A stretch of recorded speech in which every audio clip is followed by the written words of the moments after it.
दोस्तों, स्वागत है हमारे चैनल पर, जहां हम विज्ञान और इतिहास के सबसे रोमांचक रहस्यों को खोलते हैं। आज हम बात करेंगे दो ऐसी शक्तियों की जिन्होंने मानव इतिहास को हमेशा के लिए बदल दिया, हाइड्रोजन बम और परमाणु बम।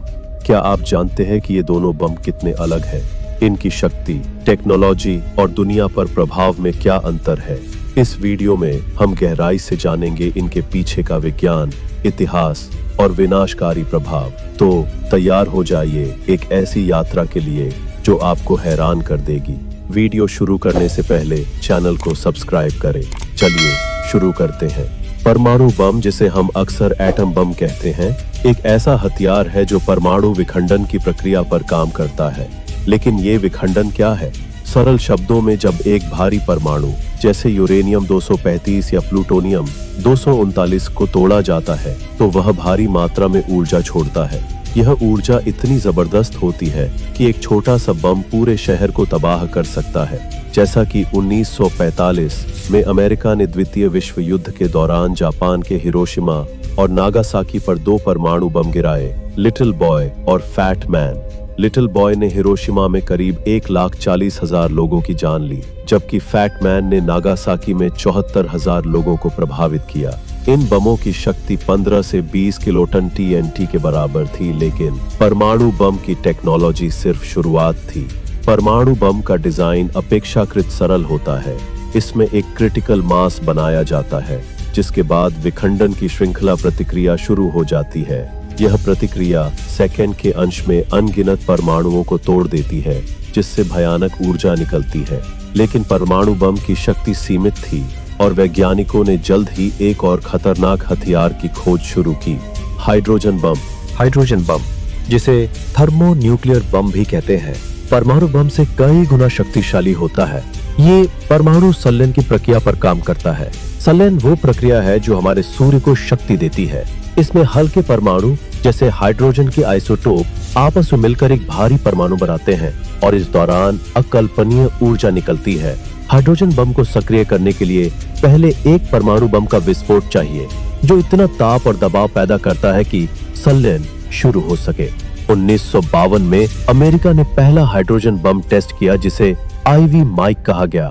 इसकी शक्ति 10.4 मेगा टन थी, यानी हिरोशिमा के बम से 700 गुना ज्यादा। बाद में 1961 में सोवियत संघ ने जार बम का परीक्षण किया, जो 50 मेगाटन का था। मानव इतिहास का सबसे शक्तिशाली विस्फोट। हाइड्रोजन बम की जटिलता परमाणु बम से कहीं ज्यादा है। इसमें कई चरण होते हैं, जैसे प्राइमरी और सेकेंडरी। इसकी शक्ति को बढ़ाने के लिए यूरेनियम जैसी सामग्री का भी उपयोग किया जाता है। इन बमों का प्रभाव सिर्फ विस्फोट तक सीमित नहीं है। हिरोशिमा और नागासाकी में लाखों लोग मरे और बचे हुए लोग रेडिएशन की बीमारियों से पीड़ित रहे। हाइड्रोजन बम की शक्ति इतनी है कि ये पूरे शहरों को मिटा सकता है और पर्यावरण को दशकों तक नुकसान पहुंचा सकता है। शीत युद्ध के दौरान अमेरिका और सोवियत संघ ने हजारों परमाणु और हाइड्रोजन बम बनाए। ये परस्पर विनाश की गारंटी का दौर था, जहां दोनों पक्षों के पास इतने हथियार थे कि कोई भी युद्ध पूरी मानवता को खत्म कर सकता था। आज भी कई देशों के पास ये हथियार है, जिससे वैश्विक सुरक्षा को खतरा है। नैतिक सवाल ये है, क्या हमें ऐसे हथियारों की जरूरत है? क्या विज्ञान का ये उपयोग मानवता के लिए अभिशाप है? ये सवाल आज भी प्रासंगिक है, जब दुनिया परमाणु निरस्त्रीकरण की बात करती है। आज के समय में परमाणु और हाइड्रोजन बम अब सिर्फ हथियार नहीं, बल्कि कूटनीति का हिस्सा है। रूस, अमेरिका, चीन, भारत, पाकिस्तान, ऐसे ही कुल मिलकर 9 देशों के पास ये हथियार है। हाइड्रोजन बम की तकनीक ने मिसाइल सिस्टम को और घातक बना दिया है, लेकिन साथ ही परमाणु निरस्त्रीकरण की संधियां जैसे न्यू स्टार्ट इन हथियारों को सीमित करने की कोशिश कर रही हैं। विज्ञान ने हमें यह शक्ति दी, लेकिन इसके साथ जिम्मेदारी भी दी। क्या हम इस शक्ति का सही उपयोग करेंगे या ये हमारी तबाही का कारण बनेगी? दोस्तों, परमाणु और हाइड्रोजन बम मानव बुद्धि के चमत्कार हैं, लेकिन ये हमारी सबसे बड़ी चुनौती भी है। इनकी शक्ति ने हमें दिखाया कि हम क्या हासिल कर सकते हैं और साथ ही हम क्या खो सकते हैं। हमें यह तय करना है कि विज्ञान का उपयोग निर्माण के लिए हो या विनाश के लिए। इस वीडियो को लाइक करें, अपने विचार कमेंट में साझा करें और चैनल को सब्सक्राइब करें। आइए एक ऐसी दुनिया की ओर बढ़े जहां शांति और प्रगति हो।